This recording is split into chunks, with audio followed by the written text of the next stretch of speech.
The WNBA has its David Stern, and people are calling for a job already. It's a good thing. It's a good thing. Number 2 takeaway from this weekend in sports. Number 2. Cam Ward is going to be the number 1 pick in the NFL draft next year. Not Travis Hunter. Definitely not Shedeur Sanders. Cam Ward, who is the best quarterback in college football right now. I said on Friday when Todd Fleming, CEO of the Cognizant Classic in the Palm Beaches, was with us, I said, hey, Todd, if Cam Ward has a demonstrative day and Miami's able to beat Louisville, this is one of his last chances at a Heisman moment, because after this, all you have is the Florida State game. The Seminoles suck. And then you got Clemson in the conference championship game. By then, a lot of the emotion will already be settled, but he's going to have a big day then as well in Charlotte. But Cam Ward, 21 for 32, 319 yards, 4 passing touchdowns against a good Louisville team on the road. The Canes win 52-45. There is nary a threat on the rest of Miami's schedule.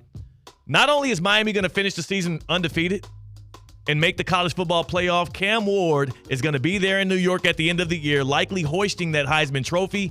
And come April, I don't know if it's going to be the New York Giants. Well, it won't be the Giants at this point. Likely the Raiders or the Browns. Who do we think who's going to have the number 1 pick this year? I don't think the Panthers lose enough. I think they're going to sneak a couple more wins. Who do you think right now is angling for number 1? I think that Cam Ward is going to play in the same stadium he is this year next year. I think the Dolphins can do it. I think the Dolphins might be in the running. Wow. And I think that when you get closer and closer to the possibility, the life raft of a new quarterback, fresh slate coming into your team, yeah, you already have the weapons for him.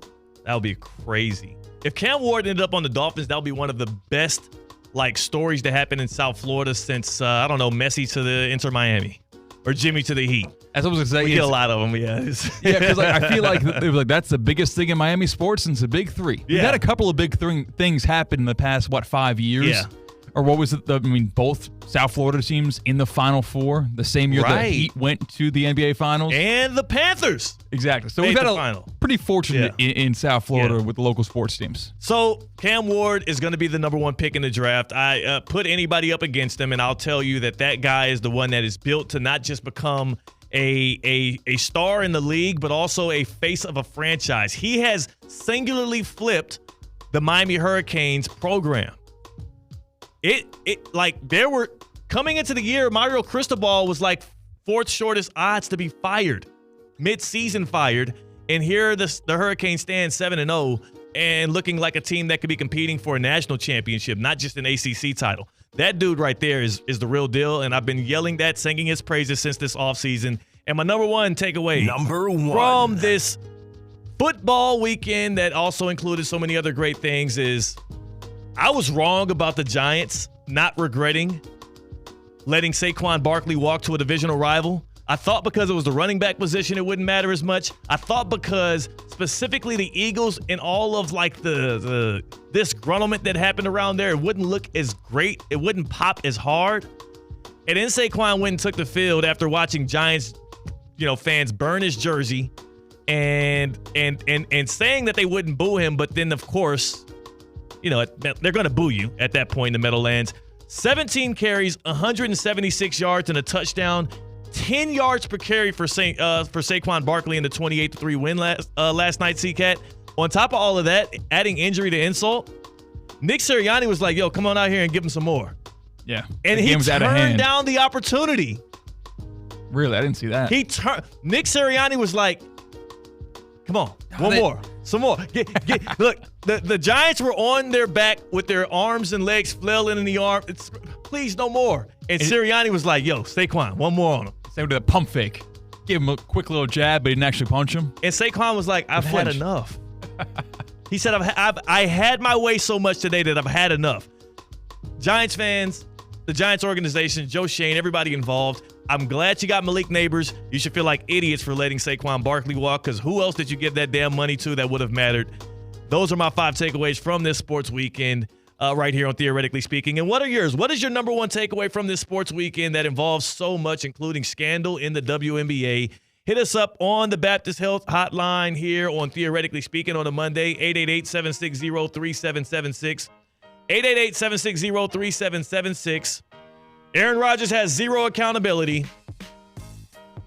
And Cam Ward has 0 competitors when it comes to the number 1 pick in the NFL draft. Some of my takeaways from the weekend. What are yours? Hit us up on the Baptist Health Hotline. Again, 888-760-3776. Are you experiencing foot and ankle pain and need to see an expert in the field? Baptist Health Orthopedic Care is a team of foot and ankle orthopedic surgeons and specialists who are regarded as leaders in their specialty. Visit baptisthealth.net/ortho to learn more today. Baptist Health Orthopedic Care combines its resources of experienced physicians and leading-edge treatments and technology to provide advanced orthopedic, foot and ankle, joint replacement, spine, and sports medicine care. Visit baptisthealth.net/ortho for more information today.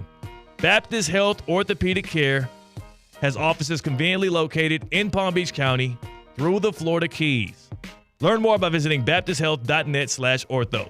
Your biggest takeaway from this sports weekend, C-Cat, I know it had nothing to do with Jared Goff having a third perfect half as a passer, a third one in the Lions getting that big win against the Vikings, because you had so many eyes directed specifically on your favorite team. What's your biggest takeaway? My biggest takeaway from the sports weekend as a devoted New York Yankees fan who thought that the magic was gone, and this was a franchise that has had a lot of success before I was born, right around when I was born, and one World Series that I can remember in 2009. My biggest takeaway from the sports weekend was that I still love the New York Yankees. Did you think you didn't? I thought that I maybe grew out of it. I thought that maybe it wouldn't feel the same. I thought that my childhood glamorized the Yankees because you're kind of raised a Yankees fan because my parents enjoyed all of those Yankees World Series. They know the Jeter days, the Mattingly days. They know the days of Mariano Rivera in the late 90s. And I got a little taste of that in 2009. Sure, that was fantastic. But when you get a taste of that when you are 12 years old, you're kind of like, oh, okay, so this happens all the time then. You're telling me the Yankees always win. The whole world tells me the Yankees are the most winningest organization in professional sports. And now I experience one firsthand when I'm a child. So I can get used to this. And I never got back to that stage again until Saturday night. I still love the New York Yankees. When the baseball left the bat and left the ballpark of Juan Soto in the top of the 10th inning in Game 5, I brought down to my knees and tears went down my cheek because the New York Yankees are back at the top of the American League, and they are 4 wins away from their 28th World Series. Did that cry happen before or after you posted that berating video of the Cleveland Guardians, the fan base, the city, and the team? Did that happen? Did you record the video when you dried your eyes? Yeah, once the Yankees went up 3 in the top of the 10th, I already came to terms with this is actually happening. Like, this is going to happen. It wasn't as emotional in the bottom of the 10th as it was in the top of the 10th inning. So the emotions kind of went through their progressions, and then it went to anger, and it went to hate, into ha-ha, you lose, you lose. So I also heard in the midst of all of this, C-Cat, people started, trying to online bully you because you were roughing up their team. The Guardians fans, and forgive me for speaking out of turn here, but I think after this weekend as well, we can say Cleveland sports fans suck. Like they do. They've got enough to worry about. They're kind of like there's a lot of bad apples when it comes to Cleveland sports fans, but they started coming after you, beyond sports. Listen, they're like little teenagers who lashed out. The emotions got the best of them, and they directed it towards me. I got fat shamed for the first time in my life. Crazy. Lose some weight, fatty. That's crazy. I know, and that kind of had me thinking, do I need to? No. I've never been told that diss. I've been told a lot of things. There were a lot of things wrong with my physical being, my mental being, what I've said, who I am. But I've never gotten a fat shame before. This is the second time, too, that your weight has come up in the past 4 or 5 days. So I understand